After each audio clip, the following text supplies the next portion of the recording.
이 아침 우리에게 주시는 하나님의 말씀 신약성경 마가복음 3장의 말씀입니다. 마가복음 3장 우리 한 절씩 교독합시다.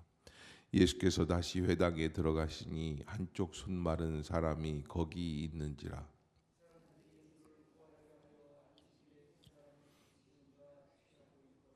예수께서 손 마른 사람에게 이르시되 한가운데 일어서라 하시고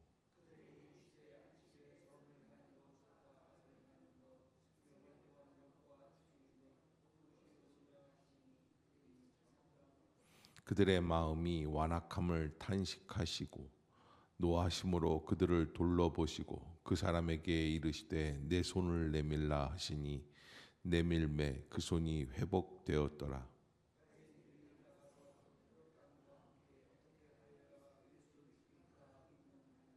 예수께서 제자들과 함께 바다로 물러가시니 갈릴리에서 큰 무리가 따르며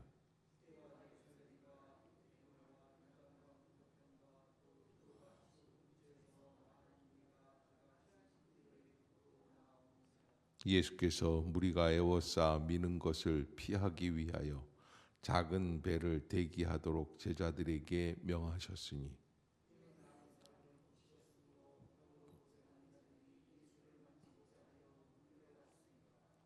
더러운 귀신들도 어느 때든지 예수를 보면 그 앞에 엎드려 부르짖어 이르되 당신은 하나님의 아들이니이다 하니 또 산에 오르사 자기가 원하는 자들을 부르시니 나아온지라.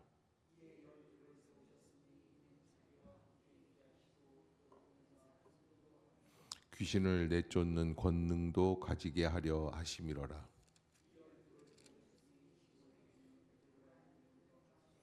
또 세베대의 아들 야고보와 야고보의 형제 요한이니 이 둘에게는 보아너게 곧 우레의 아들이란 이름을 더하셨으며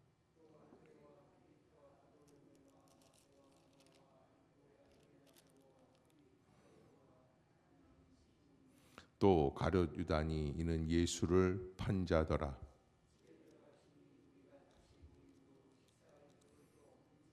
예수의 친족들이 듣고 그를 붙들러 나오니 이는 그가 미쳤다 함일러라.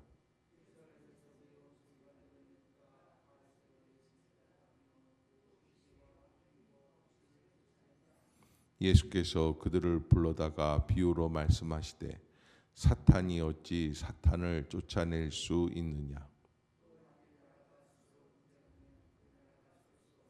만일 집이 스스로 분쟁하면 그 집이 설 수 없고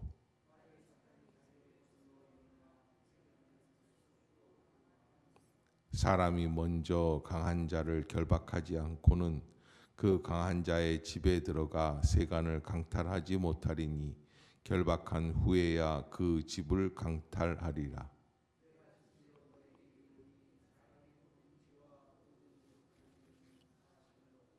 누구든지 성령을 모독하는 자는 영원히 사하심을 얻지 못하고 영원한 죄가 되느니라 하시니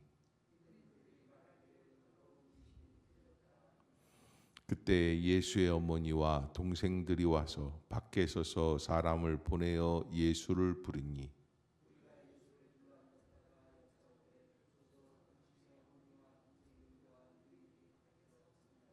대답하시되 누가 내 어머니이며 동생들이냐 하시고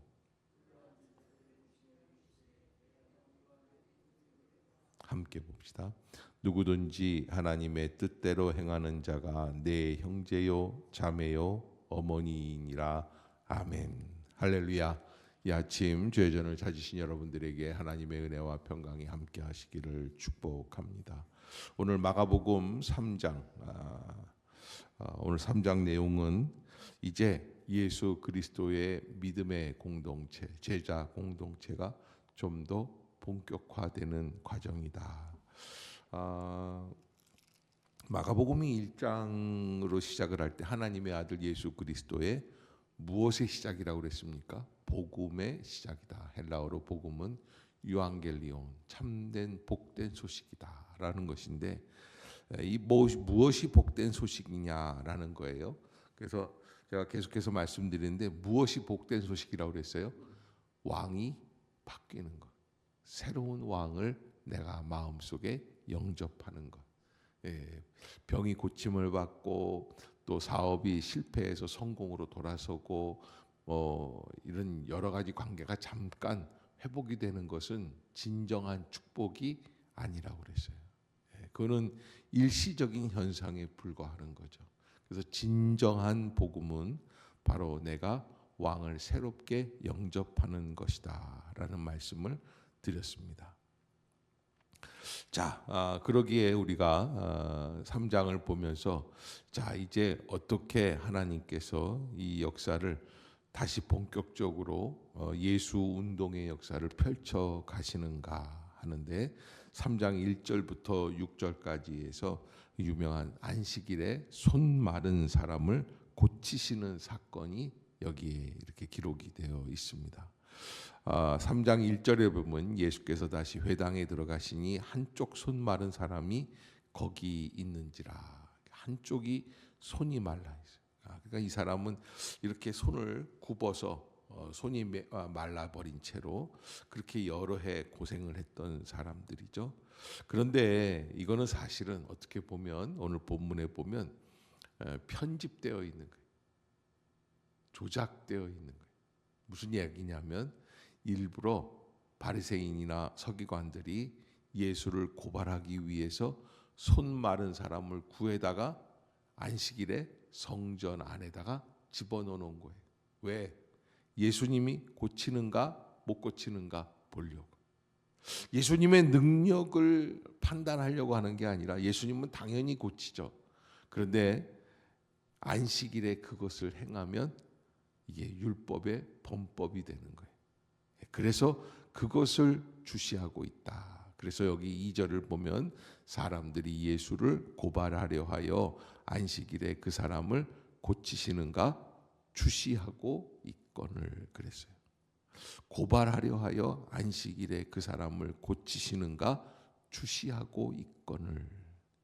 자, 이렇게 고발을 해서 안식일에 그 사람을 고치시는가 하고서는 그냥 바라보고 있는 거죠. 그러니까 이 사람들의 관심은 어디에 있냐면 예수님이 그 사람을 고치는가 안 고치는가 문제가 아니라 이 예수님이 율법을 범하는가 안 범하는가, 핑계를 잡을 단서를 얻는가 안 얻는가라는 것이죠. 근데 예수님은 뭐 하나님의 아들이시기 때문에 말을 하지 않아도 마음속으로라도 너는 고침을 받을지어다. 그러면 그냥 말 속으로 생각만 해도 아마 고침을 받으시지 않겠는가 생각이 들어요. 그런데 예수님은 굳이 그 사람을 일으켜서 그 무리들의 한 복판에 세워 주십니다. 예수께서 손 마른 사람에게 이르시되 한가운데 일어서라. 일어서게 하시죠. 그러면서 예수님이 4절에 이렇게 말씀을 하십니다. 우리 한번 읽어봅시다. 시작. 그들에게 이르시되 안식일에 선을 행하는 것과 악을 행하는 것, 생명을 구하는 것과 죽이는 것, 어느 것이 옳으냐 하시니 그들이 잠잠하거늘. 아멘. 선을 행하는 것과 악을 행하는 것, 생명을 구하는 것과 죽이는 것. 여러분 어떤 게 더 좋습니까? 안식일에 선을 행하는 게 당연히 좋죠. 생명을 구하는 것이 당연히 좋죠. 그런데요, 사실 선을 행하는 것, 악을 행하는 것, 악을 행하는 사람이 있을까? 일부러 그런 사람은 없어요. 그런데 예수님이 이렇게 말씀하신 이유는 어디에 있냐면 선을 행하지 않는 게 뭐예요? 악이에요. 알고도 선을 행하지 않는 것. 무엇 때문에? 자기의 체면 때문에, 자기의 종교적인 습관 때문에. 무엇이 선인지 아는데 가만히 있는다면 그게 악이에요. 생명을 구하지 않는다면 그것이 생명을 죽이는 일이 됩니다. 그래서 예수님이 오늘 그 무리들에게 말씀해 주시는 거죠. 그래서 5절에 보면 이렇게 말씀을 하세요. 그들의 마음이 어떻게 함을 탄식하시사? 완악함을 탄식하시사. 완악하다는 게 뭘까요? 강팍한 거예요. 그 사람들의 마음은 생명의 말씀이 들어갈 틈이 없는 거예요. 하나님의 말씀을 아멘으로 받아들이려고 하지 않는 거예요. 그리고서는 자기들이 어떻게 예수님을 고소할 것인지의 고소의 자료만 찾는 것이죠. 그들의 마음이 완악함을 탄식하사 노하심으로 그들을 둘러보시고 그 사람에게 이르시되, 그 사람은 손 마른 사람입니다. 내 손을 내밀라, 이렇게 말씀을 하세요. 그래서 결국에는 예수님은 안식일에 일을 하신 거예요, 안 하신 거예요? 하신 게 돼요. 의료 행위를 하신 거예요. 여러분, 왜 의료 행위라고 그랬냐면 이 의사들, 의원들이 있지 않습니까? 그 의료 행위를 하면 어떻게 됩니까? 돈을 받아요. 근데 예수님은 이걸 돈 받고 하셨겠어요? 그런데 이 사람들은 같은 유의 행위로 보고 있는 것이죠. 그 모습을 보고 6절에 보면 바리새인들이 나가서 곧 헤롯 당과 함께하여 어떻게 예수를 죽일까 의논하게 되었다. 이 바리새인들과 헤롯 당은 사실은 물과 기름처럼 섞일 수 없는 사람들입니다. 왜? 반대쪽에 있는 서로 간에 여야와 똑같은 사람들이에요. 그런데 이 사람들이 예수를 죽이기 위해서 어떻게 했습니까? 한 마음이 되는 거예요. 똑같이 예수가 그들에게는 걸림돌이 되는 사람들이었다라고 하는 것을 보게 되고, 그들의 완악함, 각박함으로 인하여서 예수님의 활동 반경이 점점 더 조여드는 그런 모습들이 나오는 것이죠.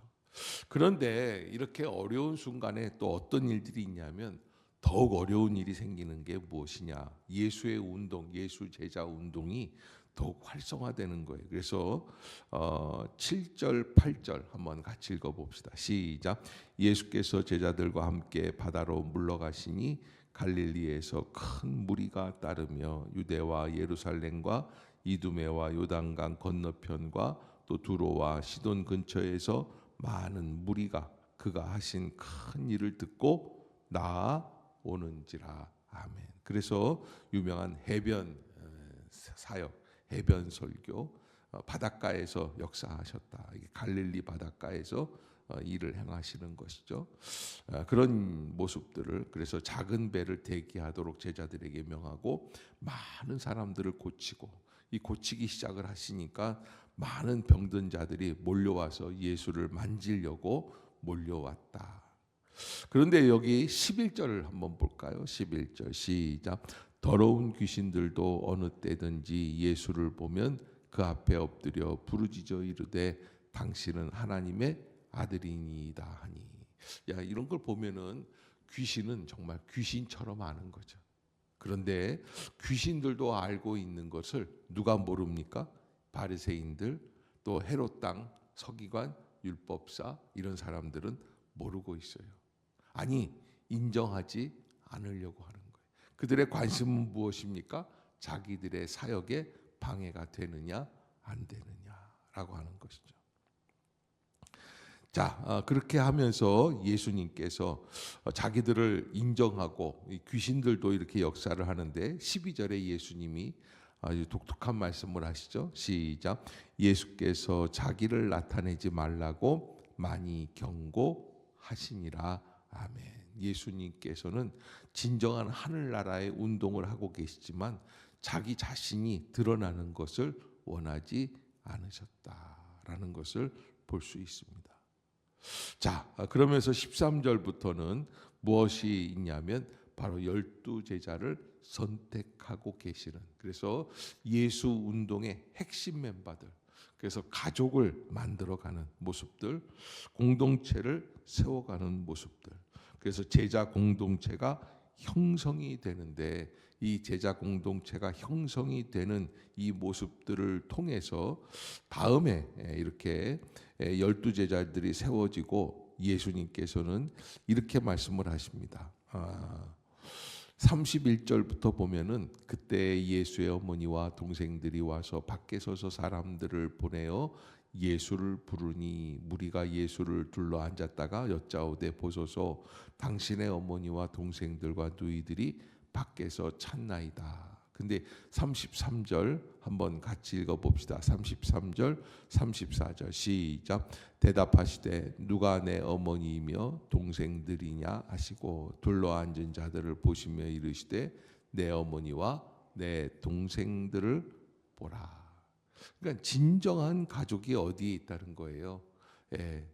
여기 보면은 혈통으로 육적으로 진짜 가족 DNA를 나눠 가진 가족 그 이상의 그걸 초월을 해서 하나님의 뜻을 함께 세워나가는 제자 공동체가 진정한 가족이라는 것을 말씀해 주세요. 그래서 35절 시작. 누구든지 하나님의 뜻대로 행하는 자가 내 형제요 자매요 어머니이니라. 아멘. 그게 무슨 말씀입니까? 바로 제자 공동체가 바르게 세워질 때 그들이 진정한 가족이 될 수 있다. 저는 교회 공동체가 바로 그러한 공동체여야 한다라고 말씀을 드리고 싶습니다. 귀신들도 인정하는 그런 역사들. 이 예수님께서 귀신들을 막 쫓아내고 이러는 모습들을 보고 사람들은 이렇게 표현을 합니다. 인정을 안 하는 거죠. 그래서 뭐라 그러냐면 22절에 예루살렘에서 내려온 서기관들이 하는 이야기입니다. 이렇게 얘기를 해. 예수님의 사역, 치유의 역사들을 이렇게 평가를 하는 거죠. 22절 시작. 예루살렘에서 내려온 서기관들은 그가 바알세불이 집혔다 하며 또 귀신의 왕을 힘입어 귀신을 쫓아낸다 하니. 아멘. 귀신을 쫓아낸다. 이게 귀신을 집혔다라고 하는 표현은 무엇이냐면 이 바알세불의 권세를 힘입어서 그래서 귀신들을 쫓아내는 거예요. 바로 그런 역사가 있는 것이죠. 뭐 남미 같은데 이렇게 마약 이런 거 베네수엘라 뭐 이런 브라질 이런 데 가 보면 이제 마약을 하고 있는 마약을 판매하는 이 조폭들, 이 깡패들 이런 사람들이 뭐 시장도 되고 경찰서장도 되고 그래서 자기들이 범죄하기에 합당하도록 질서를 유지해 나간다. 뭐 이런 사람들도 있지 않습니까? 그런 것처럼 얘기하는 거예요. 그런데 예수님은 그렇지 않죠. 영적인 나라들은 그런 게 아니다라는 것을 분명히 말씀을 하시는데 24절에 이렇게 보면 만일 나라가 스스로 분쟁하면 그 나라가 설 수 없는 것이다. 나라가 스스로 분쟁하면 서로 나뉘면 바알세불 귀신의 나라도 스스로 분쟁하면 귀신의 권세들이 세워질 수 없는 거예요. 또 25절에 만일 집이 스스로 분쟁하면 그 집이 설 수 없고 사탄이 자기를 거슬러 일어나 분쟁하면 설 수 없고 망한다. 그러기에 어떻게 해야 귀신들을 쫓아낼 수 있는 건가? 자, 27절 시작. 사람이 먼저 강한 자를 결박하지 않고는 그 강한 자의 집에 들어가 세간을 강탈하지 못하리니 결박한 후에야 그 집을 강탈하리라. 아멘. 그래서 제일 강한 자 우두머리와 싸워서 이겨야지만 그 모든 역사들을 물리칠 수 있는 것이다. 그러니까 예수님의 역사는 어떤 것입니까? 귀신의 권세들을 바알세불을 싸워서 물리친 역사예요. 아멘. 바로 예수님은 그러한 능력으로 새로운 왕으로서 우리에게 다가오시는 역사를 보여주시는 것이다 라고 하는 것을 말씀해 주신 것입니다. 그런데 이렇게 예수님의 역사를 방해하고 해석을 하지 않으니까 잘못 해석하고 있으니까 예수님은 비꼬아서 말하는 그 사람들 28절 29절 한번 같이 읽어봅시다. 시작. 내가 진실로 너희에게 이르노니 사람의 모든 죄와 모든 모독하는 일은 사심을 얻되 누구든지 성령을 모독하는 자는 영원히 사심을 얻지 못하고 영원한 죄가 되느니라 하시니. 30절. 이는 그들이 말하기를 더러운 귀신이 들렸다 함이로라. 아멘. 그러니까 이 사람들이 하고 있는 이 짓들이 사실은 그냥 단지 예수님이 미워서 예수님이 하는 사역을 인정하지 않는 것뿐만 아니라 이게 무엇을 모독하는 것이 돼요? 성령을 모독하는 것이 되는 거예요. 성령을 인정하지 않는 거예요. 그런 죄는 어떻게 됩니까? 영원한 죄가 된다라고 하는 거예요. 영원한 죄가 된다. 그러면서 예수님이 하시는 역사들을 통해서 그 사람들은 뭐라고 그랬냐면 30절에도 나온 것처럼 더러운 귀신들이 들렸다. 예수님이 사실은 바알세불의 그런 영을 가지고 역사하는 것이다. 이거는 성령을 모독하는 죄다라고 하는 것.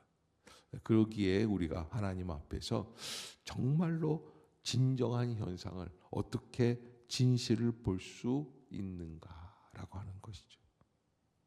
그것을 우리가 마음에 안 드는 사람이 했을 때에는 우연의 일치다.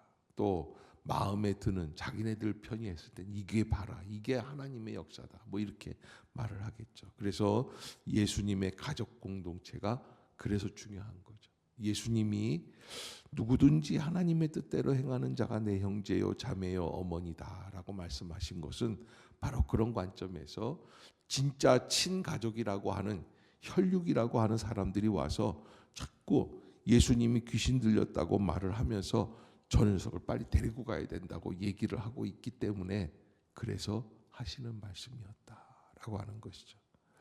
귀신들도 아는데 가족들은 잘 모릅니다.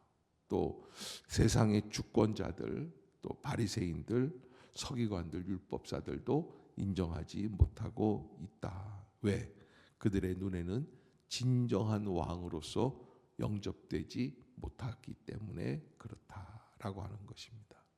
그것을 여러분들이 꼭 잊지 마시고 오늘 이 13절부터 나오는 12제자들이 세워지는 모습들, 이 사람들은 바로 예수를 진정한 새로운 왕으로 영접한 사람들이었다. 그런데 그 12명 중에 19절에 보면 어떤 사람이 있습니까? 거기에도 또 마귀의 역사가 있어요. 가룟 유다, 이는 예수를 판자더라. 그런 역사도 함께 들어가 있다. 그래서 아주 그냥 전폭적으로 아주 순결하고 정결한 것, 그것이 있는 것은 아마 불가능할 것 같아요. 어디든지 마귀는 역사하고 있습니다. 그러기에 우리가 분별하고 구별하고 하나님의 은혜 가운데 마귀의 역사에 휩싸이지 않도록 가장 거룩하다고 말할 수 있는, 여러분 예수님의 그 공생애를 시작하기 전에 예수님이 40일간 금식을 하시죠. 하나님의 아들께서 오셔서 이 땅에서 금식을 하시는 그 현장에 누가 제일 먼저 옵니까? 마귀가 제일 먼저 옵니다. 그런 모습들을 보면서 우리가 늘 깨어서 어떻게 주님의 뜻을 감당해 나가야 할 수 있을까라고 하는 것을 한 번 더 분별할 수 있는 지혜가 있기를 주의 이름으로 부탁합니다. 기도하겠습니다.